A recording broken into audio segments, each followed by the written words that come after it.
Hey y'all, YouTube family, this is Kyra Pierce. This is Just Saying. Welcome to the channel. Like, comment, subscribe, and just check it out.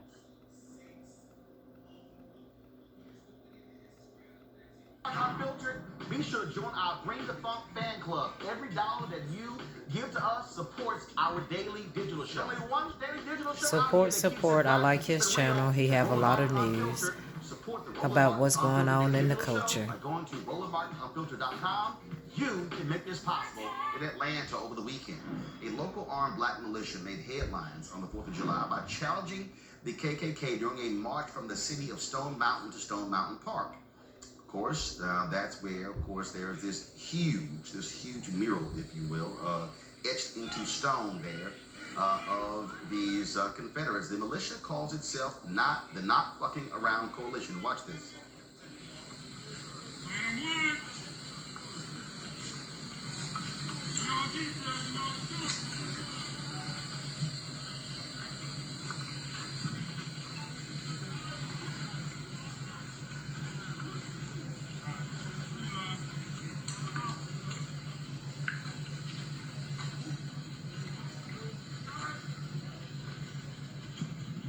Now, the leader said the march was the result of threats made against blacks by members of the KKK and other white supremacy groups.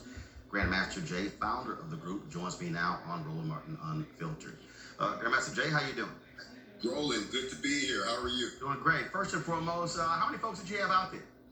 We had a total of 1,500 that were in the formation, and then we had a lot of folks that were unable to carry weapons but still were in uniform that numbered about another 150. And then, of course, you had a volume of spectators that wanted to trail along to see what was going to happen. They numbered at about another 150. This is for educational purposes only. How long did it take for This is history.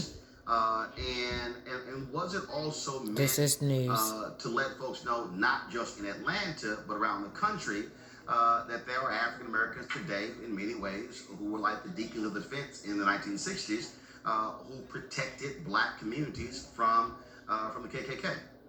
I would answer that in a twofold answer. First, it had a twofold purpose. If you remember, with the murder of Ahmaud Arbery in Brunswick, Georgia, those were our members that showed up armed, the armed citizens you heard about. That was our first foray into this matter that has gotten completely out of control with violence happening at the hands of, I hate to say it, white Americans against what appears to be predominantly black Americans. Not saying other people don't get shot, but for the racial piece to be added in there on top of everything else that we've been going through, quarantine, pandemic, and so forth, loss of jobs, of course, the tension being risen in the country, that we had reached a point that even though we had gone through all of that, there was a remnant of us that's been in place for quite some time. We're the older guys, we're the mature guys, we're your vets, we're your folks who are responsible gun owners, we're the individuals that, we remember the 60s, the 70s, the 80s, the 90s, and now here in the 20s, we're trying to figure out what the hell's going on. We know the law. We're law-abiding gun owners, so we understand the Constitution, and of course we all believe in the Second Amendment of the Constitution and the First Amendment. So the first show of force was pretty much just to let folks know that this is not the way that we want to see things progress, but if they do, we're going to have to take Malcolm X's words and defend ourselves against these continued attacks. So we decided to do two things. The first thing was to exercise our constitutional right, to bear arms. This is for educational purposes only. This is not to promote violence. This is history. This is what's going on. What we feel is probably the driving engine behind a lot of what is now coming to light.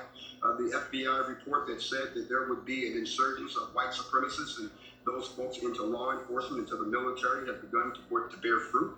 We're seeing that in the increased numbers of police-involved shootings. We're also starting to see certain behaviors that are not so much related to police, but are related to the Jim Crow era and related to the era of lynching.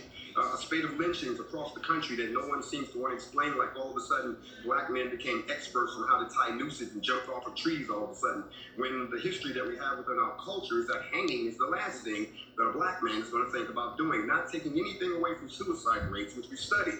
But in this particular instance, given the atmosphere that we were seeing, with the resurgence of what appears to be very evident white militia that the police are unwilling to even so much as detain as they do black folks. With the rise in the protest that happened after George Floyd, And then again, the increased presence of what we could only deem as agitators, dressed like police but heavily armed. We thought it would be in our best interest to send a message to the heart of what we believe is the driving engine behind that, the KKK, the Ku Klux Klan.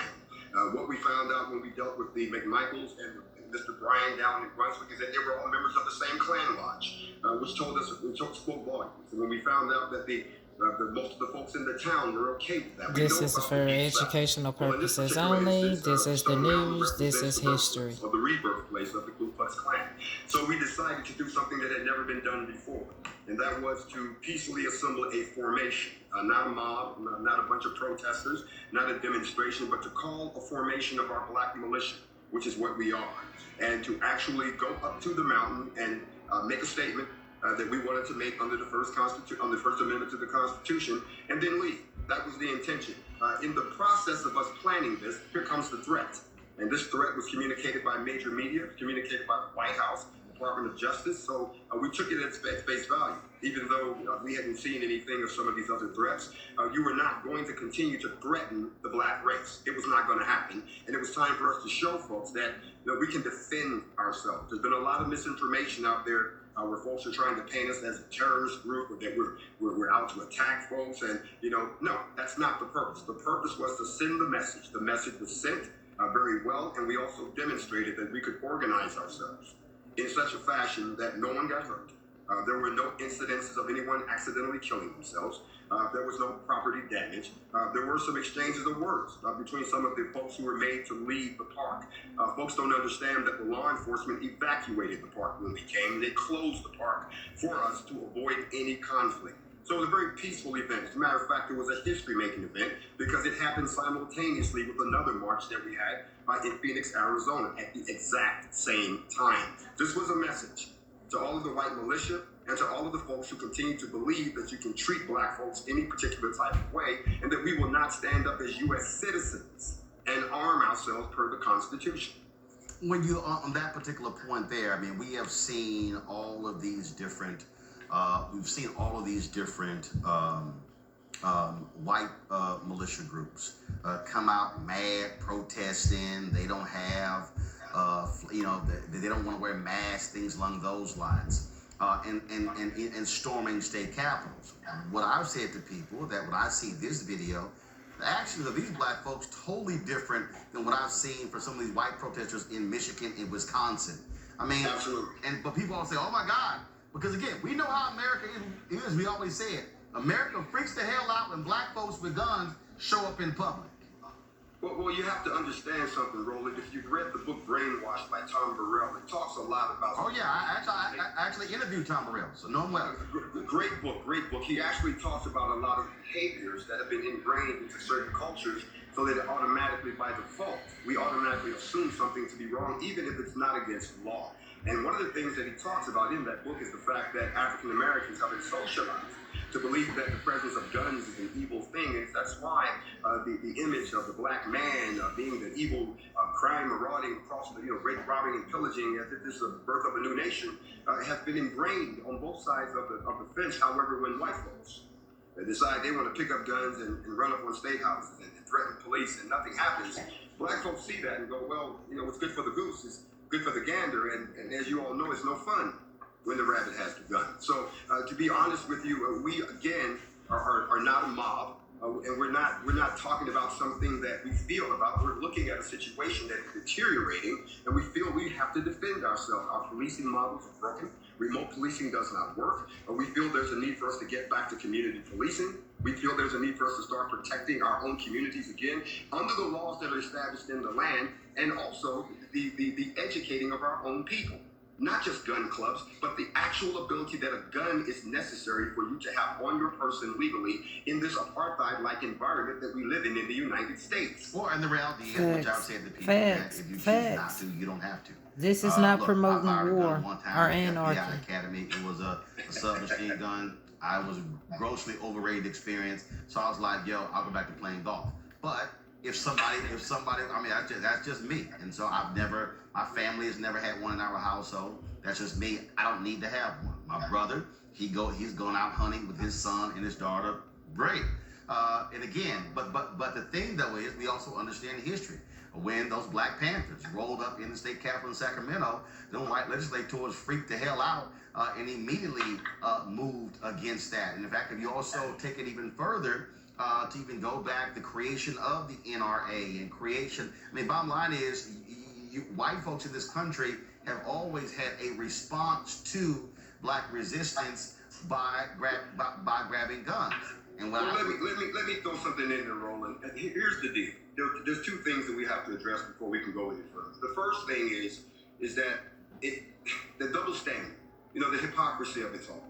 White militia marches, nobody says anything. A couple of guys get locked up in Virginia for impersonating police officers with twisty ties to throw somebody in a truck and go lynch them. Nobody says anything. Black folks assembled to peacefully march to a notoriously controversial landmark, may say a few words under the First Amendment rights, and all of a sudden, I mean, I've seen the headlines around the world, everything from anti-Semitic, which we're not, to we're out to attack white folks, to we're trying to take Texas. Texas is already geared up for an invasion. We heard they're getting ready. People are telling us to come on down, let's duke it out, and we're like, that's not what we said. Well, but here's the deal, though. For the folks who don't understand, in Texas, the new Black Panther Party, look, I covered those guys in Dallas. And I remember being there. People like, oh my God, these Black people with guns. We're not taking Texas. It's just the fact it's too much violence on Black African American people. There's too many things being said and did with people in high places. And we need to keep our eyes open and stand together as a community and help one another. They had their guns. People were freaking out. And I was like, yo. There's too much violence going on. Open carry state. Like, comment, subscribe to the channel. Just be aware of what's going on in the culture and history.